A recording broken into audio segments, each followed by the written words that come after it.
हम परेशान होते हैं, बात क्या है?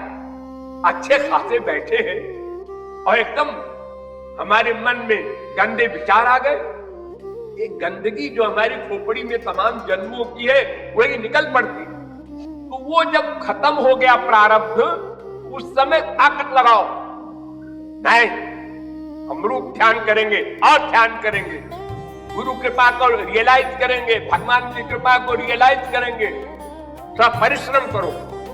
जब वो प्रारब्ध खत्म हो जाएगा तो फिर अपने आप मन लगेगा, गंदे संसार में रहते हुए और श्याम सुंदर का स्मरण होगा बिना परिश्रम के। ये दोनों अवस्थाएं आपके अनुभव में आती है। आपकी रीडिंग वीक है, आप नोट नहीं कर पाते। कभी कभी गंदे एटमॉस्फेयर में भी भगवान का आइडिया पैदा होता है और कभी भगवान के एटमॉस्फेयर में भी गंदा आइडिया पैदा होता है।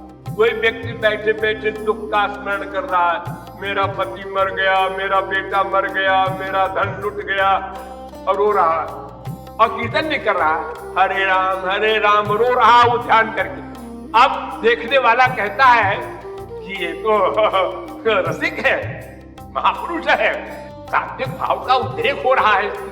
ये सात्विक भाव नहीं, ये सात्विक भाव का भावाभास होता है, ये वो भी नहीं है, ये गलत आंसू है।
कहता है, हे किशोरीजू, तुम्हारे द्वार को छोड़कर और किसके द्वार जाऊं? और भी कोई द्वार हमारे लिए है क्या? अगर हो तो बता दो, वहां चला जाऊं। 84 लाख प्रकार के द्वार तो माया के एरिया में है। 84 लाख प्रकार के,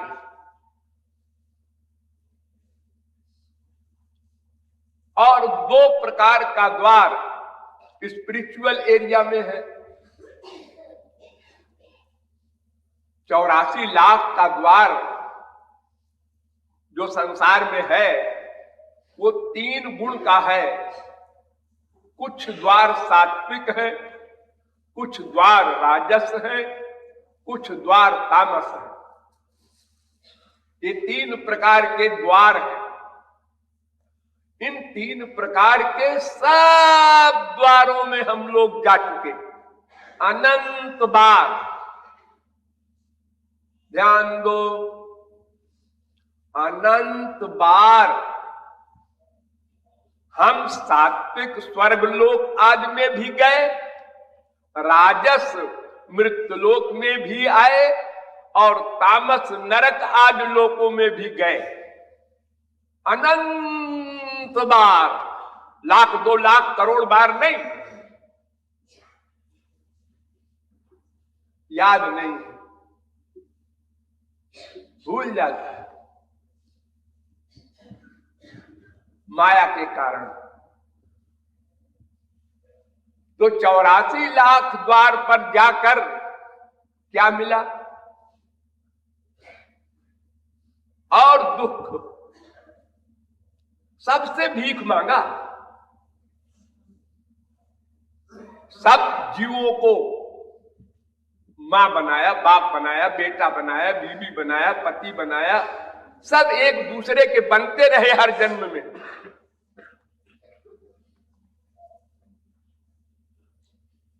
और सबसे केवल एक ही वस्तु मांगा, प्रेम दे दो, प्यार।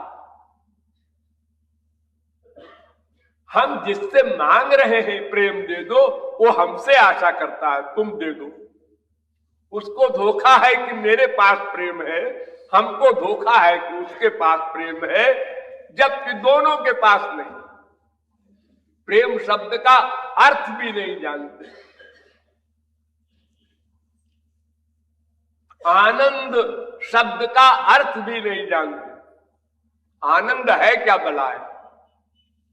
क्योंकि नीम का कीड़ा खाली नीम का जायका जानता है, उसको रसगुल्ले और पेड़े में क्या अंतर है ये क्या मालूम, कैसे बतावे वो?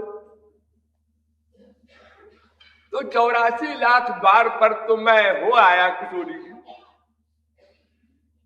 कर्म बंधन और दैहिक दैविक भौतिक ताप, राग द्वेष अभिनिवेश अविद्या अस्मिता पंच क्लेश, ये सब मिला। हमारी आत्मा की कोई चीज नहीं मिली। अब बचे 2 द्वार भगवान के, एक निराकार ब्रह्म का द्वार और एक आपका द्वार साकार ब्रह्म का। ये 2 द्वार हैं आनंद के, प्रेम के। लेकिन ब्रह्म आपका स्वरूप होते हुए भी उसमें प्रेम प्रकट नहीं होता, गुप्त रहता है। वो किसी को प्रेम दे नहीं सकता, है उसके अंदर प्रेम, लेकिन वो स्वरूप शक्ति प्रकट नहीं होती, छुपी हुई है। तो फिर हमारे किस काम की? वो ब्रह्म हो, ब्रह्म का बाप हो, कुछ हो, जब हमको कुछ वो दे ही नहीं सकता, उसके द्वार पर हम भीख मांगे और बैरंग लौट आवे, तो जैसे 84 लाख योनियों का द्वार, वैसे 84 लाख एक यानी निराकार ब्रह्म का द्वार भी बेकार।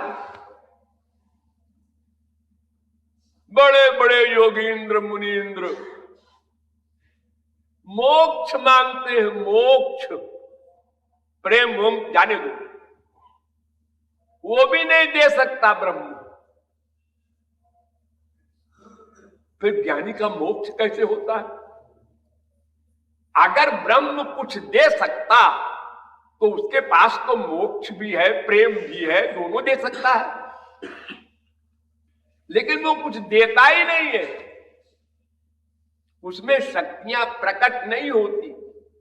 जैसे बोरे में गेहूं चना बंद है, उसमें अंकुर नहीं निकलता, पेड़ नहीं बनता बोरे में, ऐसे ही ब्रह्म में शक्तियां प्रकट नहीं होती।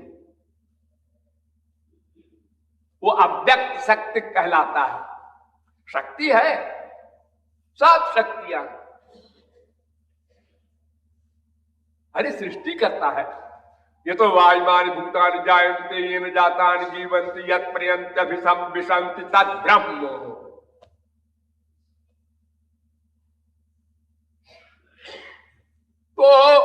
ब्रह्म से न मोक्ष मिलेगा, यानी माया निवृत्ति भी नहीं होगी और प्रेमानंद की प्राप्ति भी नहीं होगी। यही दो वस्तुएं हैं हमारा लक्ष्य। इसमें से माया निवृत्ति निम्न क्लास की और प्रेमानंद प्राप्ति उच्च कक्षा का लक्ष्य है। अगर प्रेमानंद मिल गया तो मोक्ष अपने आप हो जाएगा, और अगर मोक्ष मिल गया तो प्रेमानंद नहीं मिलेगा। इतना बड़ा अंतर है।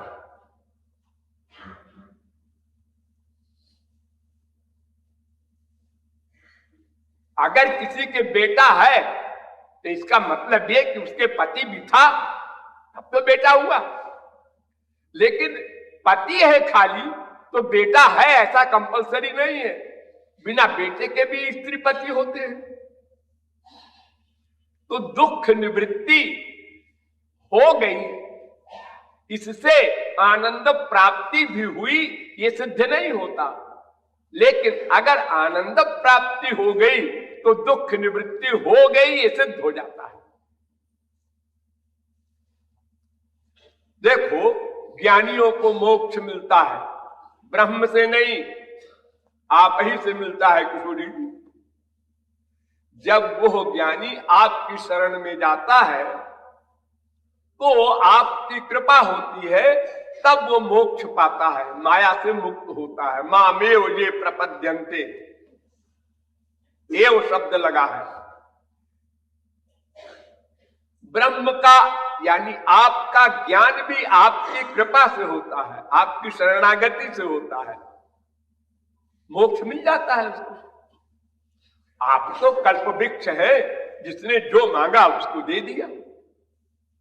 कोई स्वर्ग ही मांगे, कोई संसार का राज्य मांगे, सबको उसकी इच्छा अनुसार आप सामान दे देती हैं। लेकिन मोक्ष वाले से पूछो, तुमको प्रेमानंद मिला? नहीं।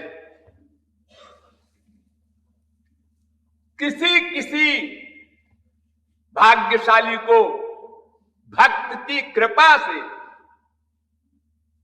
प्रेमानंद मिल जाता है। तत्र गीतादि सूक्तानां चतुर्णाम अधिकारिणाम मध्ये यस्मिन् भगवता कृपा स्यात् तत्प्रियस्य वा सक्षीण तत्तद्भाव स्यात् शुद्ध भक्त अधिकारिवान। भक्त की कृपा हो गई किसी पर, ज्ञानी पर,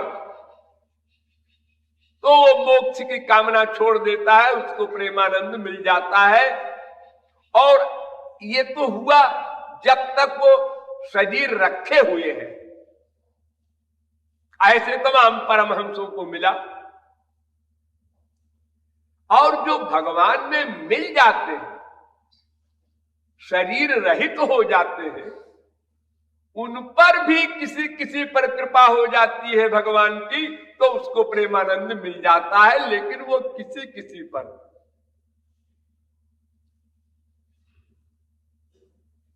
भक्ति के संस्कार जिसमें रहते हैं उस पर कृपा होती है। इसलिए मुक्ता अपि ही एनम उपासते, वेद कहता है, मुक्त होकर भी श्री कृष्ण की, राधा की भक्ति करते हैं। मुक्ता अपि लीलया विग्रहं कृत्वा त्वाम भजन्ते, शरीर धारण करके बिना शरीर के हो गए वो मुक्त। ध्यान दो, ज्ञानी की जो मुक्ति होती है वो खाली आत्मा परमात्मा में मिल जाती है, शरीर की छुट्टी, मन की छुट्टी। और भक्त को मन भी रहता है, शरीर भी रहता है, लेकिन दिव्य दिव्य दिव्य, एक गंदा शरीर नहीं। तो उसको फिर से शरीर मिलता है। ये शंकराचार्य कह रहे हैं, जो साकार ब्रह्म को मानते ही नहीं थे, वो कह रहे हैं निसंगतापनी उपनिषद के भाष्य में। तो निराकार ब्रह्म से न तो मोक्ष मिलेगा और न तो प्रेमानंद मिलेगा। आप ही से मोक्ष मिलता है, लेकिन वो भोला भाला मोक्ष ले करके संसार से तो छुट्टी पा गया, मोक्ष माने छुट्टी। मुचलरी धातु है, जैसे किसी को बेड़ी पहनाई गई है, बेड़ी खोल दिया, छुट्टी। जैसे स्कूल में बच्चे पढ़ते हैं, 4 बज गए, घंटी बज गई, छुट्टी, तो बच्चे भागते हैं छोटे छोटे, बड़ी खुशी से घर जा रहे हैं, छुट्टी हो गई। किसी दिन कोई टीचर वगैरह मर गया और छुट्टी हो गई दिन भर की, तो बच्चे कूदते हैं, आज छुट्टी हो गई। हाँ, बड़े खुश होते हैं। तो ऐसे ही 84 लाख ने जो आने जाने का कष्ट भोगने का जो रोग है, इससे छुट्टी मिल जाए, उसका नाम मोक्ष। यानी बंधन जो है हमारा कर्म का, 3 प्रकार के कर्म, संचित, प्रारब्ध, क्रियमाण। ध्यान दो, संचित माने अनंत जन्मों के पाप पुण्य, अनलिमिटेड, अनंत, ये संचित कर्म है। ये सीमित नहीं है, अनंत पाप, अनंत पुण्य सब भरे हैं उसमें। उसमें से कुछ थोड़ा सा भाग निकाल कर एक जन्म के लिए भोग्य बना देते हैं भगवान, उसको हम प्रारब्ध कहते हैं, भाग्य, लक। थोड़ा सा, समुद्र की एक बूंद, वो भोगना पड़ता है, कंपलसरी है। वो चाहे सिद्ध महापुरुष हो, चाहे साधक हो, चाहे पापी हो, चाहे पुण्यात्मा हो, सबको भोगना पड़ेगा। अंतर इतना है कि ज्ञानी भुगते ज्ञान से, मूर्ख भुगते रोए। भक्त का भी बाप मरेगा, मां मरेगी, भाई मरेगा, बेटा मरेगा, उसके ऊपर दुख नहीं व्याप्त होगा। और हमारे बाप बेटा भाई बीवी मरती है तो हमको दुख होता है, क्योंकि हमारा अटैचमेंट है। उनका अटैचमेंट भगवान से है, वो कभी मरेगा नहीं, तो वो काहे के लिए दुखी हो? उनकी संपत्ति तो अनंत काल के लिए रिजर्व है। तो प्रारब्ध सबको भोगना पड़ता है, लेकिन वो भोग के समाप्त हो जाता है। बुद्धिमान व्यक्ति प्रारब्ध पर विचार ही नहीं करता। देखो, प्रारब्ध की बात जरा समझ लो बारीकी से। एक को होता है रोड, प्लेन, पृथ्वी के ऊपर रोड बने हैं, सड़कें, सीधी सीधी सड़क, एक लेवल में। अचानक एक पुल आ गया, रेलवे पुल होता है, तमाम प्रकार के नदियों का पुल होता है, हाँ, तो चढ़ाई होती है उसमें, हाँ। तो जब सीधे सीधे हम साइकिल चलाते हैं तो साधारण ताकत लगाते हैं, साइकिल चलती जाती है, कार चलती जाती है, 4th गियर में भी। और जब चढ़ाई आई तो फिर साइकिल वाला देख लेता है, अरे चढ़ाई आ गई, अब ताकत लगाओ, तो ताकत लगाता है। जब तक चढ़ाई खत्म नहीं होती वो ताकत लगाता जाता है, पूरी ताकत, और चढ़ जाता है ऊपर तक। फिर उसके बाद पैर को केवल रख देता है पैडल पर, और वो साइकिल चली जाती है नीचे को बिना चलाए। हाँ, बस ठीक ऐसे ही हमारा प्रारब्ध है। जब खराब प्रारब्ध आता है तो नेचुरल हमारे आइडियाज खराब होने लगते हैं, भगवान के प्रति, संत के प्रति, साधना के प्रति लापरवाही हो जाती है, मन नहीं लगता, हम परेशान होते हैं। बात क्या है, अच्छे खासे बैठे हैं और एकदम हमारे मन में गंदे विचार आ गए। ये गंदगी जो हमारी खोपड़ी में तमाम जन्मों की है, वही निकल पड़ती है। हाँ? तो वो जब खत्म हो गया प्रारब्ध, तो उस समय ताकत लगाओ, नहीं हम रूप ध्यान करेंगे और ध्यान करेंगे, गुरु कृपा को रियलाइज करेंगे, भगवान की कृपा को रियलाइज करेंगे, थोड़ा परिश्रम करो। जब प्रारब्ध खत्म हो जाएगा तो फिर अपने आप मन लगेगा। गंदे संसार में रहते हुए और श्याम सुंदर का स्मरण होगा बिना परिश्रम के। ये दोनों अवस्थाएं आपके अनुभव में आती है। आपकी रीडिंग वीक है, आप नोट नहीं कर पाते। कभी कभी गंदे एटमॉस्फियर में भी भगवान का आइडिया पैदा होता है और कभी भगवान के एटमॉस्फियर में भी गंदा आइडिया पैदा होता है। तो जब चढ़ाई खत्म हो गई तो मेहनत किया और खत्म होने के बाद फिर अपने आप मन लगने लगेगा। वो प्रारब्ध खत्म हो गया, भोग खत्म हो गया, वो सदा के लिए नहीं होता, इसलिए उसकी चिंता ही नहीं करता। बस ये परिभाषा याद रखना है कि जब कभी मन गड़बड़ करे तो और लगाओ और ताकत लगाओ, साधना में और जोर लगाओ। फिर जब प्रारब्ध खत्म हो जाएगा वो बुरे कर्म का, तब फिर अपने आप मन लगने लगेगा। और जो अपने आप मन लगना बंद हो गया तो फिर मन लगाओ, अब प्लेन आ गई रोड। करना तुम्ही को है, चलना तुम्ही को है, मंजिल तुम्ही को प्राप्त करना है। नहीं लगता ऐसा आप लोग बोल देते हैं, भगवान में मन नहीं लग रहा है आजकल महाराज जी। अरे ये तो लगाना ये साधना है, लगना ये सिद्धि है। सिद्धि पहले नहीं मिलेगी, पहले साधना करो फिर लगेगा। पहले शौक से सिगरेट पीता है वो लड़का, बेमनी से, हम जरा साहब जचेंगे, जेंटलमैन, और पीते पीते पीते पीते फिर वो सिगरेट पकड़ लेती है हमारे मन को, पियो हमको, नहीं तो हम तुम्हारे सिर में चक्कर लगाएंगे, शराब पियो। ये गंदी चीजों का जब बार बार अभ्यास करने से उसमें इंटरेस्ट हो जाता है तो वो तो आनंद सिंधु है। अगर उसमें हम बार बार मन को लगाने का अभ्यास करें तो वहां तो रस भी मिलेगा, खाली आइडिया नहीं है। इसलिए प्रारब्ध में घबराना नहीं है, न सोचना है प्रारब्ध के बारे में। प्रारब्ध बड़ा खतरनाक है। ये फिलॉसफी जो पूरी पूरी नहीं समझता वो मक्कार हो जाता है। अरे भाग्य में होगा तो भजन होगा, हमारे भाग्य में लिखा ही नहीं भगवान ने।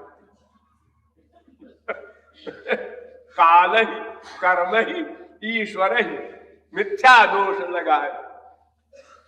अभी समय नहीं आया, समय हो तो बलवान, जब समय आएगा तो अपने आप करा लेगा भक्ति। हमारे भाग्य में जब भक्ति लिखी होगी तो अपने आप हो जाएगी, और जब भगवान की कृपा होगी तो भक्ति अपने आप हो जाएगी। ये तीन उत्तर है मक्कार के लिए। लेकिन ये आत्महन गति जाए, ये आत्महत्यारा है जो इन तीन बातों को सोचता है। अरे मानव देह मिला, नंबर 1 कृपा, इंडिया में जन्म मिला, नंबर 2 कृपा, कोई गुरु मिला सही, पराकाष्ठा हो गई कृपा की। उसने समझाया हमको परिश्रम करके, बच्चों की तरह पढ़ाया, हाँ, हमारी समझ में आया ये आखिरी कृपा। अब भी न करे वो तो कब करेगा? फिर तो वही 84 लाख है उसी में घूमना पड़ेगा। तो संचित प्रारब्ध और क्रियमाण कर्म, हमें क्रियमाण कर्म पर माने वर्तमान काल में जो गुरु ने आज्ञा दी है साधन करने की, साधन भक्ति की, वो करना है। बस प्रारब्ध को मत सोचो, सोचो ही मत कुछ, चलते जाओ, जहां गाड़ी रुकने लगे और जोर लगाओ, बस फिर आगे चल जाओगे अपने आप। तो ये कर्म बंधन जो है 3 प्रकार का, इसे छूट जाता है जब ब्रह्म दर्शन पर ज्ञानियों को या भक्तों को तो भिद्यते हृदय ग्रंथि छिद्यन्ते सर्व संशया क्षीयन्ते चास्त कर्माणि तस्मिन् दृष्टे परावरे।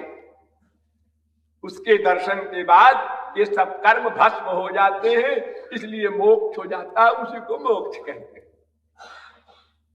छुट्टी मिल गई।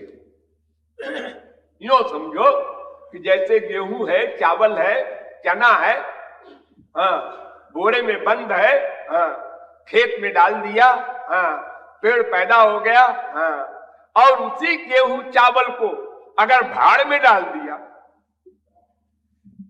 तपी हुई बालू में डाल दिया, तो लावा बन गया। चबेना जिसे कहते हैं, आप लोग लैया वगैरह चबाते हैं ना, अब उस जले हुए चबेना के रूप में गेहूं चावल को आप खेत में डालिए, अब अंकुर में पैदा हो गया, होगा, खत्म, उसकी बीज शक्ति खत्म हो गई। तो कर्म करने की जो बीज शक्ति है माया, वो भगवत प्राप्ति पर समाप्त हो जाती है, बस उसी को मोक्ष कहते हैं। भर्जिता क्वथिता धाना प्रायो बीजाय नेष्यते। भगवान संबंधी कामना किया, गई, कामना गई, माया गई, सब गए, भाग गए अपना अपना बिस्तर लेकर। तो मोक्ष मिलना आसान है, लेकिन वो हमारा लक्ष्य नहीं होना चाहिए। तमाम हमारे देश में 90% महात्माओं के भजन सब में मोक्ष मांगा है। भव सागर से पार करो, हमको तार दो, और या तो फिर सुख संपत्ति घर आवे, कष्ट मिटे तन का, ओम जय जगदीश हरे। या तो हम संसार मांगते हैं या तो मोक्ष मांगते हैं, दोनों बेवकूफ है। हमको तो प्रेमानंद मांगना है, तो प्रेमानंद देने वाली केवल आप हैं किशोरी जी। ना आपका निराकार ब्रह्म स्वरूप दे सकता है, और संसार के तो देने का प्रश्न ही नहीं, उसके पास तो है ही नहीं, वो क्या देगा। तो अनादिकाल से हम आपसे 36 बने हुए हैं। 36 हिंदी में 36 जो होता है ना, तो एक दूसरे की तरफ पीठ रहती है, 3 6, ऐसी कृपा करो कि 63 बन जाए, 6 3।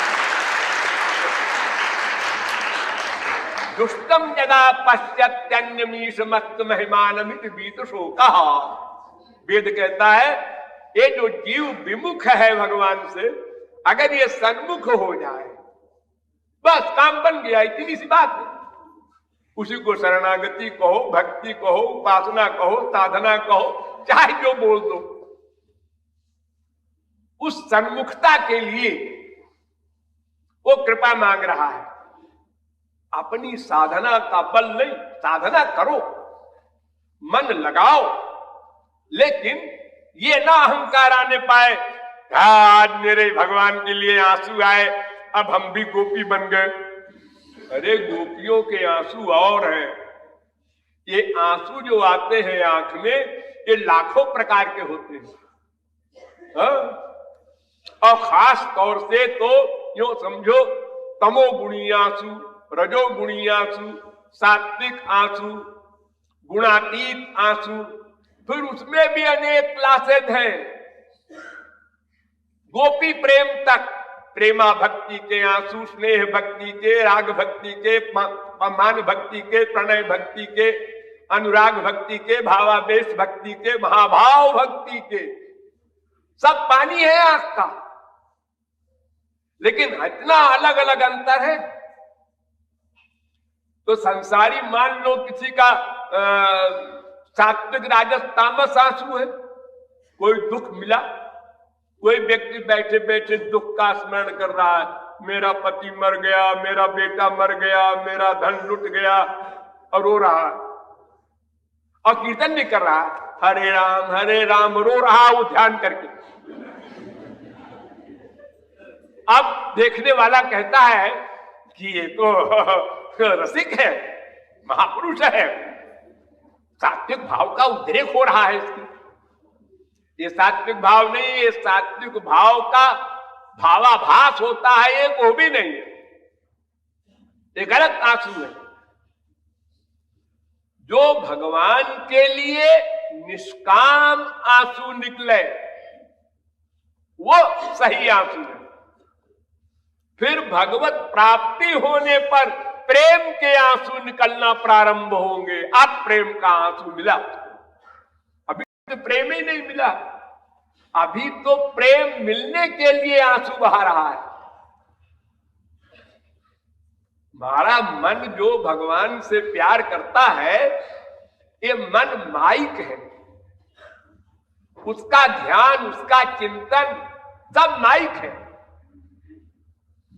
लेकिन जब मन भक्ति से शुद्ध हो जाता है तो भगवान अपनी स्वरूप शक्ति देते हैं, तब मन दिव्य बन जाता है, तब प्रेम दान करते हैं, तब प्रेम के आंसू आते हैं। वो असली है आंसू, वहां से शुरू होते हैं असली आंसू। उसके पहले अहंकार न हो कि हमारे आंसू 24 घंटे आ रहे हैं, आया करें, तो धोने के लिए आ रहे हैं, अंतःकरण की शुद्धि के लिए, कपड़ा धोने का है वो पानी, प्रेम आश्रु नहीं। अब ज्ञानी को देखो, ज्ञानी जो चिंतन करता है अहम ब्रह्मास्मि, तत्त्वमसि अयम आत्मा ब्रह्मो प्रज्ञानम ब्रह्म, ये 4 महावाक्यों से, तो वो मन से करता है, और मन तो माइक है, तो उसका चिंतन भी माइक है। वो ब्रह्म का चिंतन करेगा कैसे? क्योंकि ब्रह्म स्वरूप शक्ति दान नहीं करता, कोई शक्ति प्रकट नहीं करता हो, तो बिना स्वरूप शक्ति के दान के मन दिव्य नहीं होगा, और जब मन दिव्य नहीं होगा तो दिव्य ब्रह्म का ध्यान कैसे करेगा? असंभव। और भक्त को तो भगवान का संबंध है सगुण साकार का, वो स्वरूप शक्ति दान करता है तो मन दिव्य हो जाता है, तो दिव्य प्रेम मिल जाता है, तो दिव्य प्रेमानंद, दिव्य प्रेमाश्रु, संयोग वियोग दोनों के मिलते हैं। इसलिए अहंकार ना आने पाए, यही सोचो कि किशोरी जी आपकी कृपा से 2-4 नाम ले लेता हूं आपका, वरना वो भी नहीं कर सकता मैं। हाँ, अरे देखो 6 अरब आदमी हैं सारी दुनिया में, कितने लोग राधे राधे करते हैं, कितने भाग्यशाली हैं, कितने भाग्यशाली जीवों को कोई सच्चा गुरु मिला है जो समझावे। बेचारे समझते ही नहीं, मर गए, कभी कुछ सुना समझा ही नहीं, कोई समझाने वाला मिले ही नहीं, या गलत समझाने वाले मिले। उन्होंने कहा इतनी माला जप लो, एक गीता का पाठ कर लो, रामायण का सुंदरकांड पढ़ लो, यही बता रहे हैं सारे संसार के महात्मा लोग। बहिरंग इंद्रियों की उपासना बताते हैं, मन की नहीं। किसी संप्रदाय में चले जाओ, एक गुरु ग्रंथ साहब का पाठ कर लो, एक गीता का पाठ कर लो, रामायण का 24 घंटे पाठ हो रहा है। अरे शब्दों को पढ़ने से क्या होगा? एक पोते को एक व्यक्ति ने दया करके पढ़ाया, आए तोते जाल पर न बैठना, वरना बहेलिया तुझको फंसा लेगा। उसने याद कर लिया और जाके जाल पर बैठ के बोलने लगा, आए तोते जाल पर न बैठना, वरना बहेलिया फंसा लेगा। और फंसा लिया बहेलिया। तो ऐसे ही हम कहते हैं सर्वधर्मान परित्यज्य मामेकं शरणं व्रज। अरे किससे कह रहे हो तुम? भगवान हो क्या? तुमको शरण में जाना है, ये तो भगवान ने कहा है, तुम क्या पाठ कर रहे हो इसका? प्रैक्टिकल करो। तो इन सब कारणों से हम लक्ष्य को नहीं प्राप्त कर सके। तो किशोरी जी, आपको छोड़कर और मैं कहां जाऊं, बता दो, कोई है? ब्रह्म भी नहीं है जो आपका दूसरा रूप है, और 3 गुण का संसार तो है ही नहीं, उसके पास है ही नहीं है कुछ, वो क्या देगा? तो आप ऐसी कृपा करो कि हम आपके जो विमुख है सन्मुख हो जाए, सरेंडर करें, और आपका लक्ष्य, जो हमारा लक्ष्य है आपकी प्राप्ति, आपकी सेवा प्राप्ति को प्राप्त करें।